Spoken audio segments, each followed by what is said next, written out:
कल्पना कीजिए एक ऐसा रहस्य जो सदियों से भारत की सभ्यता के गर्भ में छिपा हुआ है। एक ऐसा रहस्य जिसके बारे में केवल कुछ ही लोगों को जानकारी है। यह कहानी है 9 अज्ञात पुरुषों की, एक गुप्त समाज जिसका आरंभ सम्राट अशोक के शासनकाल में हुआ था। 3री शताब्दी ईसा पूर्व, जब मौर्य साम्राज्य अपनी शक्ति और विस्तार की चरम सीमा पर था, तब इस रहस्यमय संस्था की नींव रखी गई थी। सम्राट अशोक, जिन्हें इतिहास बौद्ध धर्म के महान संरक्षक और कलिंग युद्ध के बाद अपने हृदय परिवर्तन के लिए याद करता है, उन्होंने अपने जीवन के एक मोड़ पर युद्ध, हिंसा और रक्तपात के विनाशकारी परिणामों को बहुत गहराई से महसूस किया। कलिंग युद्ध के बाद अशोक का हृदय दया और मानवता की ओर झुक गया। वे जानते थे कि ज्ञान एक दोधारी तलवार की तरह है। सही हाथों में यह मानवता का कल्याण कर सकता है और गलत हाथों में विनाश का कारण बन सकता है। इसी गहन सोच के साथ अशोक ने एक गुप्त समाज की स्थापना की, 9 अज्ञात पुरुष। इस समाज का उद्देश्य था ऐसा विशेष और शक्तिशाली ज्ञान एकत्र करना, संरक्षित करना और उसका दोहन रोकना, जिसे यदि अविवेकपूर्ण अथवा दुर्भावनापूर्ण व्यक्ति के हाथों में दे दिया जाए तो संपूर्ण मानवता खतरे में पड़ सकती है। कहा जाता है कि अशोक ने 9 अत्यंत बुद्धिमान और विश्वसनीय लोगों को चुनकर उनके हाथों में यह जिम्मेदारी सौंपी। प्रत्येक को विज्ञान, तकनीक, दर्शन, मनोविज्ञान, संचार, भौतिकी, युद्ध, राजनीति, जैविक शास्त्र और समाजशास्त्र जैसे विभिन्न विषयों का संरक्षण और अनुसंधान करने का दायित्व दिया गया। किंवदंतियों के अनुसार इन 9 अज्ञात पुरुषों के पास ऐसी पुस्तकें थीं जिनमें गूढ़ और शक्तिशाली ज्ञान संकलित था। उदाहरण के लिए कहा जाता है कि पहली पुस्तक प्रोपेगेंडा या प्रचार प्रसार की कला पर आधारित थी, जिससे जनमानस को नियंत्रित किया जा सकता था। दूसरी पुस्तक शारीरिक रचना और चिकित्सा विज्ञान के रहस्यों के बारे में थी, जिसमें तत्काल मृत्यु या जीवन दान देने के गूढ़ रहस्य छिपे थे। तीसरी पुस्तक माइक्रोबायोलॉजी और सूक्ष्म जीवों के बारे में थी, जो कि उस समय के लिए अविश्वसनीय विज्ञान था। इसी तरह अन्य पुस्तकें भौतिकी, रसायन, संचार, गुरुत्वाकर्षण, ऊर्जा, प्रकाश और भविष्यवाणी जैसे विषयों को समेटे हुए थीं। समाज का मुख्य उद्देश्य था इस ज्ञान का दुरुपयोग न होने देना। इसलिए इन अज्ञात पुरुषों ने अपने अस्तित्व और अपनी पुस्तकों को सामान्य जनता से छिपा कर रखा।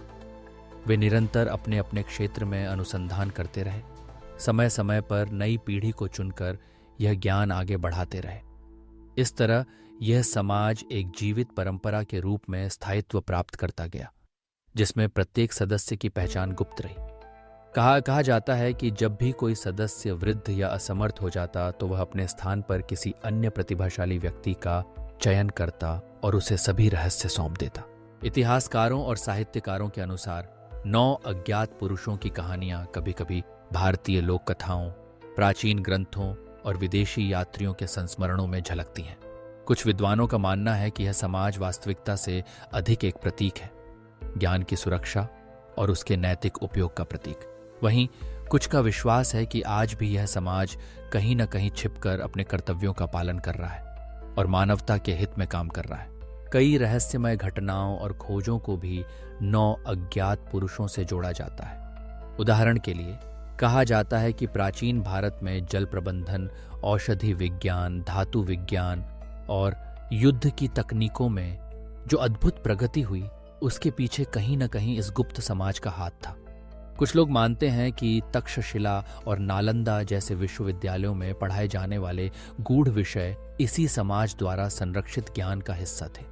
बौद्ध परंपराओं में भी ऐसे संकेत मिलते हैं कि अशोक द्वारा संरक्षण प्राप्त कुछ विद्वान समाज के भले के लिए गुप्त तरीके से कार्य करते रहे। विदेशी यात्रियों जैसे कि तिब्बती और अरब इतिहासकारों ने भी भारत के प्राचीन रहस्यों और विद्वानों का उल्लेख किया है, जिनका ज्ञान सामान्य लोगों से कहीं अधिक था। यह रहस्य और भी गहरा हो जाता है जब हम देखते हैं कि विश्व के कई अन्य सभ्यताओं में भी ऐसे गुप्त समाजों की कहानियां प्रचलित हैं, जैसे इजिप्ट का हर्मेटिक ऑर्डर, चीन की संगठित विद्वानों की परंपरा या पश्चिमी देशों के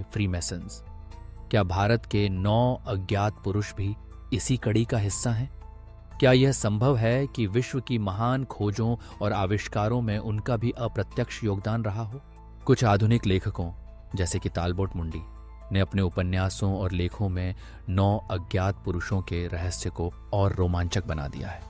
उनकी कल्पना में यह समाज आज भी अस्तित्व में है और विश्व के बड़े घटनाक्रमों के पीछे उनकी सूक्ष्म भूमिका है। हालांकि ऐतिहासिक प्रमाणों की दृष्टि से इस समाज का अस्तित्व अभी भी विवाद का विषय है। कुछ इसे महज किंवदंती मानते हैं तो कुछ इसे भारत के प्राचीन ज्ञान की सुरक्षा के लिए बनाई गई संगठनात्मक संरचना मानते हैं। चाहे यह कथा वास्तविक हो या कल्पना, 9 अज्ञात पुरुषों की कहानी भारतीय संस्कृति के ज्ञान, विवेक और नैतिकता के प्रति सम्मान का प्रतीक है।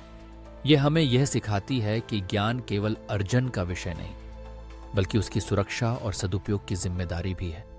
यह कथा हमें प्रेरित करती है कि हम अपने समाज में निहित ज्ञान को संरक्षित करें, उसका दुरुपयोग न होने दें और उसे मानवता के कल्याण के लिए प्रयुक्त करें।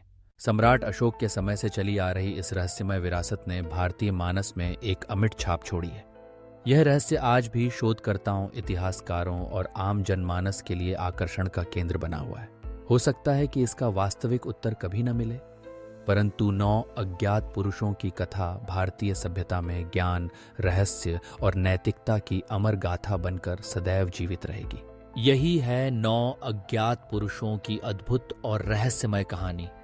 एक ऐसी गाथा जो हमें बार बार यह सोचने पर विवश करती है कि कहीं हमारे आसपास आज भी कोई गुप्त समाज छिपा हुआ तो नहीं जो मानवता की भलाई के लिए अपने रहस्यपूर्ण कार्यों में संलग्न है। यदि आप अब तक चैनल के सब्सक्राइबर नहीं हैं तो अभी सब्सक्राइब करें और बेल आइकन दबाएं ताकि आपको हर नई जानकारी और रोचक वीडियो की सूचना सबसे पहले मिल सके।